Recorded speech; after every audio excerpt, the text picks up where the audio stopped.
Kota Jakarta memasuki usianya yang ke-497 tahun. Di momen ulang tahun kali ini, Jakarta melepas status ibu kota negara menjadi daerah khusus Jakarta.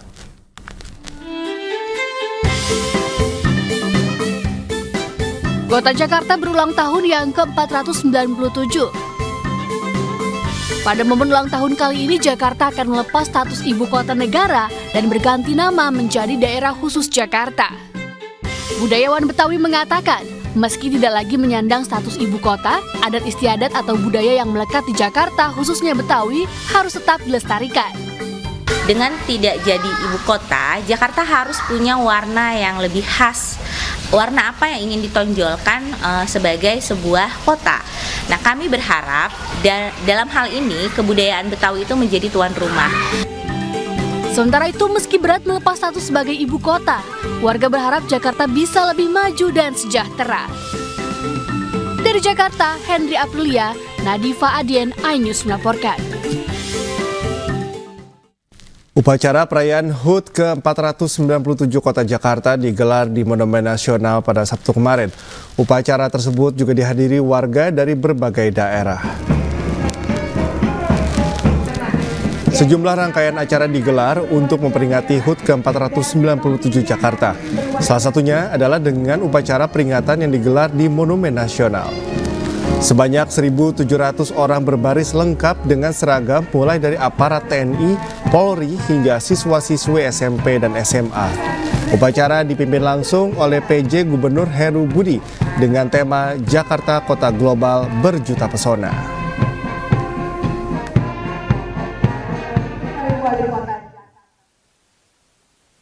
Tidak hanya itu, dalam perayaan hari ulang tahun ke-497 Kota Jakarta, PJ Gubernur Heru Budi Hartono juga memberikan penghargaan kepada sejumlah instansi. Salah satunya kepada Kepala Kejaksaan Tinggi DKI Jakarta Budi Margono atas prestasi pemberian jasa layanan hukum bidang perdata dan tata usaha negara. Penghargaan juga diberikan atas prestasi Kajati DKI yang berhasil menyelesaikan pengembalian aset milik Perumda Saranajaya senilai 645 miliar rupiah. Dalam kontestasi Pilgub DKI 2000 atau Pilgub Jakarta 2024, Partai Keadilan Sejahtera atau PKS tak lagi mengusung Anies Baswedan. Kini PKS lebih memilih kadernya sendiri yakni Muhammad Sohibul Iman yang saat ini menjabat sebagai Dewan Syuro PKS.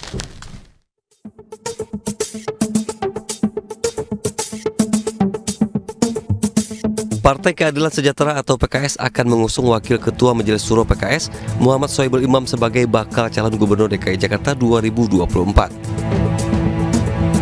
Sohibul Imam pernah menjadi Presiden PKS periode 2015-2020.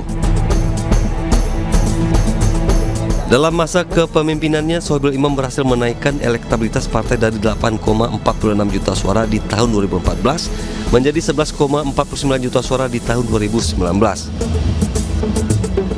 Sohibul juga memiliki karir yang mentereng karena pernah 3 kali menjadi anggota DPR dan sempat memimpin DPR sebagai wakil ketua DPR.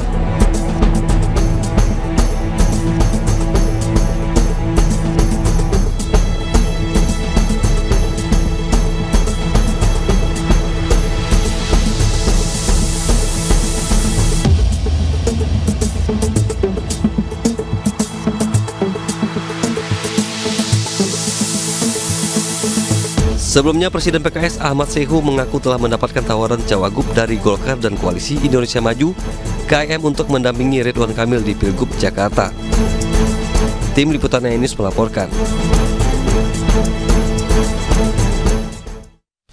Pemirsa, PDIP, PKS, dan P3 Jawa Barat menyiapkan sejumlah nama sebagai calon gubernur Jawa Barat. Salah satunya ada nama Susi Pujiastuti. Sementara relawan dari Forum Bandung Raya mendeklarasikan Dedi Taufik untuk maju di pemilihan gubernur Jawa Barat.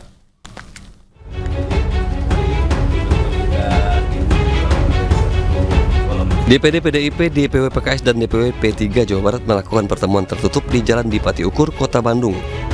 Pertemuan tersebut dihadiri langsung Ketua DPD PDIP Jawa Barat Ono Surono, PLT Ketua DPW P3 Jabar Pepep Saiful Hidayat, dan PLT Ketua DPW PKS Jabar Iwan Suryawan.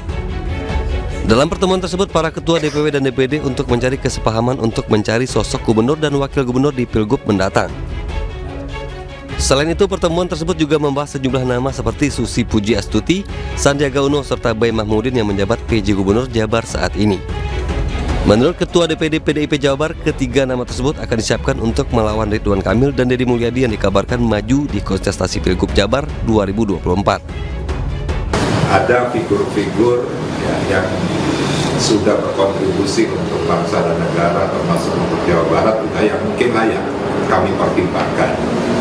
Misal ada Ibu Susi Pujiastuti, lalu ada Pak Sandiaga Uno, lalu ada Pak Bay Mahmudin, yang tentunya juga komunikasi kita selanjutnya kita akan dalami. Kemarin misalnya Ibu Susi sudah menyampaikan kesiapannya, pasti akan kita dalami. Sementara itu, relawan dari Forum Bandung Raya menggelar deklarasi dukungannya bagi Ketua DPRD Jawa Barat, Taufik Hidayat, untuk maju di kontestasi Pilgub Jawa Barat 2024. Para relawan ini menilai sosok Taufik Hidayat cocok untuk memimpin Jawa Barat. Nah, yang berkualitas pilihan kami akhirnya ke Pak Jenderal Taufik Hidayat. Karena apa? Pak Jenderal Taufik Hidayat ini manusia yang terlatih ya, karena beliau TNI, berdinas dan melaksanakan tugasnya juga dengan baik sampai selesai. Dan Pak Jenderal Taufik Hidayat ini juga sudah terjun ke politik atas permintaan Pak Prabowo yang saya tahu ya dulu. Pilkada 2024 serentak akan berlangsung pada bulan September mendatang. Saat ini seluruh partai politik masih mencari bacagup untuk dipertarungkan di Pilgub Jabar. Dari Bandung, Jawa Barat, Ervan David, Ainus melaporkan. Pemirsa, sejumlah nama seperti mantan Wali Kota Tangerang Airin Rahmi Diani, anggota DPR RI Rano Karno, hingga mantan Bupati Pandeglang 2 periode Ahmad Dimyati Natakusuma digadang-gadang akan meramaikan bursa bakal calon gubernur Banten tahun 2024. Semarak pemilihan kepala daerah di Provinsi Banten mulai terasa. Salah satunya peserta Pilkada Banten adalah Ahmad Dimyati Natakusuma. Mantan Bupati Pandeglang 2 periode ini telah menyerahkan formulir pendaftaran bakal calon gubernur Banten ke 3 partai politik yakni PDIP, PKB, dan Partai Nasdem. Ahmad Dimyati mengaku mendapatkan dorongan dari para ulama dan tokoh masyarakat untuk maju memimpin Banten. Sementara itu, warga berharap siapapun yang akan menjadi gubernur Banten agar peduli dengan rakyat, membantu UMKM, serta menggratiskan biaya sekolah. Jadikan Banten ini lebih bagus, yang modern tadi dengan teknologi informasi, digitalisasi dan juga mudah akses. Maka itu modern. Kalau nggak modern, bagaimana bisa menyambung dengan internasional? Pokoknya tanggung jawab, tegas, dan mewakili semua rakyat.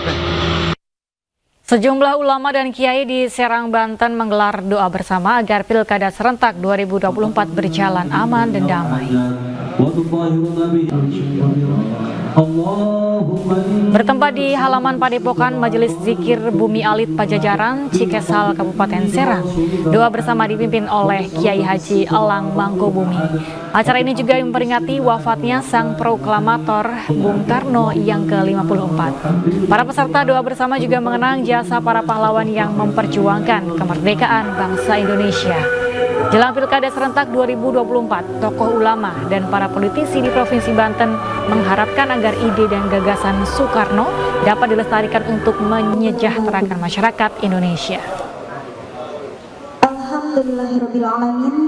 Harapan kami menghadapi Pilkada di 2024, tentunya kami dapat berpartisipasi, mensosialisasikan, serta tentunya marwah Bung Karno berada pada diri kami untuk memenangkan, untuk berkelanjutan pembangunan agar Banten menuju Banten yang lebih baik lagi. Yang untuk Pilkada sendiri tentunya kita bagaimana kita mengimplementasikan apa yang menjadi ide gagasan Bung Karno. Pertama tentang Pancasila sebagai dasar negara, yang kedua tentang Trisaktinya Bung Karno. Itu bisa diterapkan di Banten agar rakyat bisa sejahtera. Untuk menerapkan itu tentunya harus ada pemimpin yang mau menerapkan, yang mengeksekusi. bagaimana agar ide-ide itu bisa dirasakan oleh rakyat Banten. Ketua DPD Lanyala Mataliti menyebut Undang-Undang Dasar 1945 yang berlaku saat ini telah meninggalkan Pancasila. Dirinya membantah pengembalian UUD 1945 ke naskah asli dapat menghilangkan pemilu secara langsung.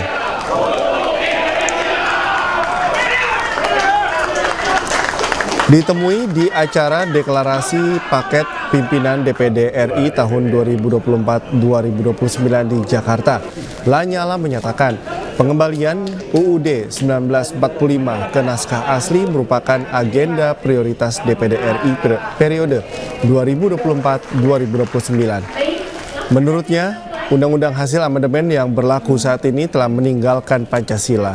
Ia pun mengajak Presiden terpilih Prabowo Subianto dan partai politik termasuk PDI Perjuangan untuk mengembalikan UUD 1945 ke naskah asli. Sejak tahun 1999, UUD 1945 telah mengalami 4 kali perubahan atau amandemen, yaitu yang pertama pada Oktober 1999, Agustus 2000, November 2001, dan Agustus 2002. Kami bersyukur kita menerima acara deklarasi ini menandakan bahwa kami masih berempat masih diharapkan oleh anggota DPD terpilih untuk memimpin kembali DPD RI. Harapan kita kepada DPD yang terpilih dengan DPD yang tertinggal yang masih terpilih lagi, tentu harapannya lebih besar dari masa lalu. Dan semangat ini yang paling penting karena keberpihakan mereka kepada daerah dalam membangun daerahnya masing-masing itu sangat penting. Dan itu harus dapat meyakinkan masyarakat bahwa bila mana daerah makmur baru ada Indonesia makmur. Pemirsa, Ketua DPD Lanyala Mataliti menyebut Undang-Undang Dasar 1945 yang berlaku saat ini telah meninggalkan Pancasila. Dirinya membantah pengembalian Undang-Undang Dasar 1945 ke naskah asli dapat menghilangkan pemilu secara langsung. Assalamualaikum warahmatullahi wabarakatuh. Salam sejahtera untuk Ditemui di acara deklarasi paket pimpinan DPD RI tahun 2024-2029 di Jakarta, Lanyala menyatakan pengembalian Undang-Undang 1945 ke naskah asli merupakan agenda prioritas DPD RI periode 2024-2029. Menurutnya, Undang-Undang Dasar hasil amandemen yang berlaku saat ini telah meninggalkan Pancasila. Ia pun mengajak Presiden terpilih Prabowo Subianto dan partai politik, termasuk PDI Perjuangan, untuk mengembalikan Undang-Undang Dasar 1945 ke naskah asli. Sejak tahun 1999, Undang-Undang Dasar 1945 telah mengalami 4 kali perubahan atau amandemen, yaitu pada Oktober 1999, Agustus 2000, November 2001, dan Agustus 2002. Salam sejahtera untuk kita. Sidang paripurna tanggal 14 Juli, kita sudah memutuskan untuk kembali kepada Undang-Undang Dasar 45 dengan ada 5 proposal. Itu yang akan kita sampaikan kepada anggota DPD terpilih. Otomatis kita kan sudah usulkan. Dan sekarang juga lagi dibahas sama partai politik, dan saya yakin Pak Prabowo pun juga setuju. Kita beralih ke informasi lain, pemirsa. Pengusaha sekaligus mantan Menteri Pendayagunaan BUMN pada akhir masa Orde Baru, Tanri Abeng, meninggal dunia. Tanri Abeng tutup usia pada usia 82 tahun.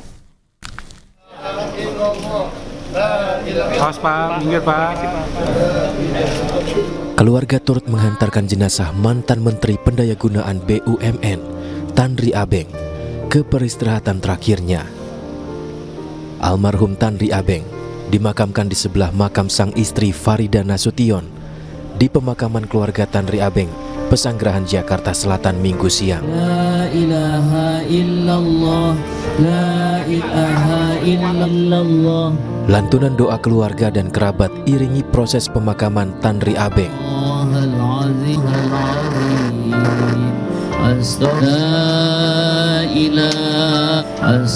Almarhum meninggalkan 3 anak dan 4 orang cucu. Yang kami ingin sampaikan kepada masyarakat adalah terima kasih atas diberikan kesempatan untuk Bapak kami almarhum Tanri Abeng, dan beliau saya yakin dan saya sering dengar ingin banyak generasi muda untuk meneruskan cita-citanya dia. Sebelumnya almarhum Tanri Abeng meninggal dunia pukul 2.30 waktu Indonesia Barat di Rumah Sakit Medistra Jakarta. Sejumlah tokoh hingga menteri hadir ke rumah duka dan mengaku kehilangan tokoh penting Indonesia. Dari Jakarta, Wenda Nura, Yudi Permana, iNews melaporkan. Pemirsa, Koperasi Karyawan MNC Group ditargetkan memiliki aset 100 miliar dalam 3 tahun ke depan. Ya, disatukannya seluruh entitas koperasi karyawan di lingkungan MNC Group dapat menjadi kekuatan untuk mencapai target tersebut.